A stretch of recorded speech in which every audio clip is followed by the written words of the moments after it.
Hello అండి, welcome to Sukanya vlogs. ఎలా ఉన్నారండి? బాగున్నారా? నేను మీ సుకన్య.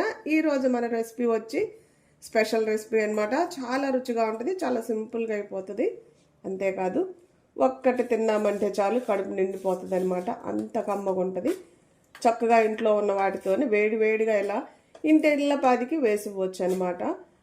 టిఫిన్ లాగైనా స్నాక్స్ లాగైనా కానీ చాలా రుచిగా ఉంటుంది అనమాట. ఫస్ట్ టైం మన ఛానల్ ఎవరైనా చూస్తున్నట్టయితే సబ్స్క్రైబ్ చేసుకొని దీని తయారీ విధానం చూసేయండి. ముందుగా మనం ఒక బౌల్ తీసుకొని 1 కప్పు దాకా అటుకులు వేసుకుందాం.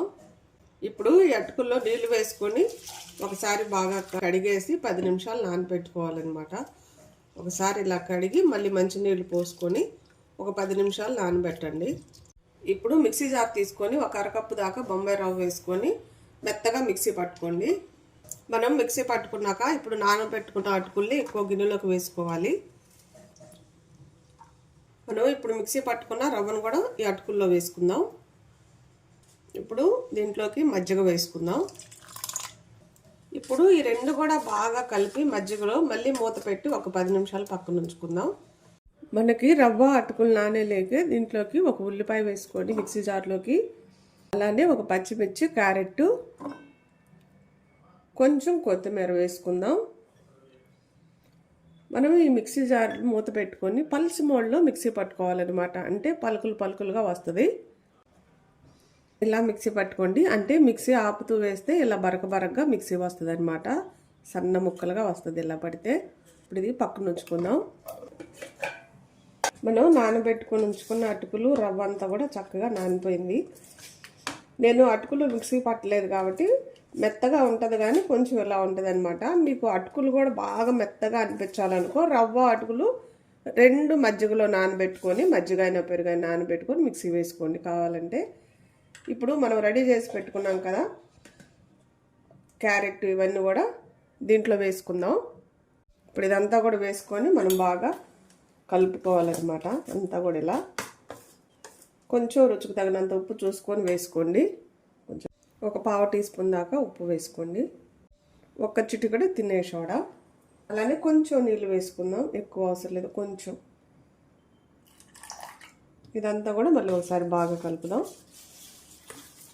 చెప్పాను కదా మీకు ఇలా అటుకులుగా అనిపించడం ఇష్టం లేకపోతే పెరుగు, రవ్వ, అలానే అటుకులు 3 కూడా నానబెట్టుకొని మిక్సీ పట్టుకోండి. మెత్తగా సరిపోతుంది అనమాట. ఇప్పుడు ఇది రెడీ చేసుకునే టయానికి మనం స్టవ్ మీద ప్యాన్ కానీ బాండీ కానీ పెట్టుకొని వేడి చేసుకుంటే తొందరగా అయిపోతుంది అనమాట.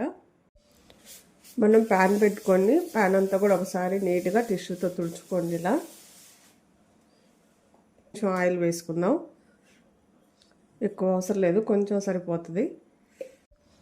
మనం ఈ మిశ్రమంలోకి పచ్చిమిరపకాయను వేసాం కాబట్టి ఇంకా ఏమీ వేసుకోవటం లేదు, కారం లాంటివి. అవి మీకు పచ్చిమిర్చి ఇష్టం లేదనుకో చక్కగా కారం వేసుకోండి, సరిపోతుంది.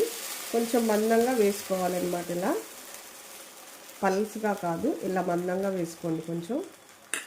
కొంచెం ఆయిల్ వేసుకుందాం పైన మళ్ళీ. ఇప్పుడు సిమ్లో పెట్టి మూత పెట్టి దీన్ని ఉడికించుకోవాలన్నమాట. ఒక 5 నిమిషాలు ఇలా సిమ్లో వదిలేసినాక వెనక వైపు ఉడికిపోతుంది అనమాట, చక్కగా కాలిపోతుంది. ఇప్పుడు రెండో వైపుకు తిప్పుకోవాలి. చూసారు కదా కలర్ కూడా ఎంత బాగుందో. ఇలా కాల్చుకోండి. చాలా అంటే చాలా రుచిగా ఉంటుంది. చెప్పాను కదా అటుకులు మీకు అలా ఉండటం ఇష్టం లేకపోతే మెత్తగా రెండు కలిపి మిక్సీ పట్టుకోండి. ఇప్పుడు రెండు వైపులా కాల్చుకొని ప్లేట్లోకి తీసుకుందాం. మనకి రెండు వైపులా మంచిగా కాలిపోయింది అనమాట. చూసారు కదా కలర్ ఎంత బాగుందో. ప్లేట్లోకి తీసుకుందాం. మన టిఫిన్ అయితే రెడీ అయిపోయింది అనమాట. చూడండి ఎలా ఉందో. చాలా సింపుల్గా అయిపోతుంది, చాలా రుచిగా ఉంటుంది. అంతేకాదు ఇది ఒక్కటి తిన్నామంటే కడుపు నిండిపోతుంది అనమాట. అంత కమ్మగా ఉంటుంది. పప్పు నానబెట్టే పని లేకుండా, రుబ్బే పని లేకుండా ఉదయాన్నే ఒక 10 నిమిషాల్లో మనం ఇది రెడీ చేసుకోవచ్చు అనమాట. చక్కగా ఇలా 2 వేళ్లతో తుంచుకొని తినొచ్చు, అంత మెత్తగా ఉంటుంది.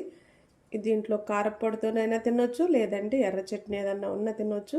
అసలు ఏమి లేకుండా కూడా చక్కగా ఇలానే తినేసేయచ్చు అనమాట. చాలా కమ్మగా ఉంటుంది, చాలా మెత్తగా కూడా ఉంటుంది అనమాట. కంపల్సరీగా మీరు కూడా ట్రై చేయండి, తెలిసిన వాళ్ళకి షేర్ చేయండి.